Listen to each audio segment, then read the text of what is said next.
হেই মাছি, তুমি কি এখানে সবসময় খেলতে আসো? হ্যাঁ, নদীর ধারে সবসময় মজা লাগে। তুমি কি এখানে থাকতে চাও? আমি শুধু একটু খাওয়ার জন্য এসেছি। তুমি কি আমাকে সহায়তা করবে খাবার খুঁজতে? ওই দেখ, নদীর ধারে কিছু ছোট কেঁচো। হ্যাঁ, সত্যিই তো। জলা কেমন দুলছে দেখ। হ্যাঁ, মজার ব্যাপার।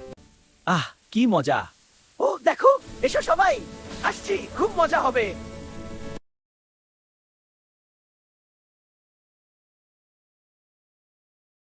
ভয় পেও না, আমি তোমাকে রক্ষা করব।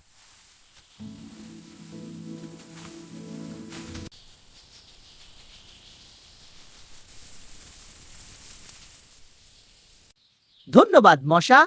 আজ থেকে আমরা ভালো বন্ধু। হ্যাঁ, অবশ্যই। হ্যাঁ, বন্ধুত্বে সাহস থাকে। আমরা সবসময় একসাথে থাকবো।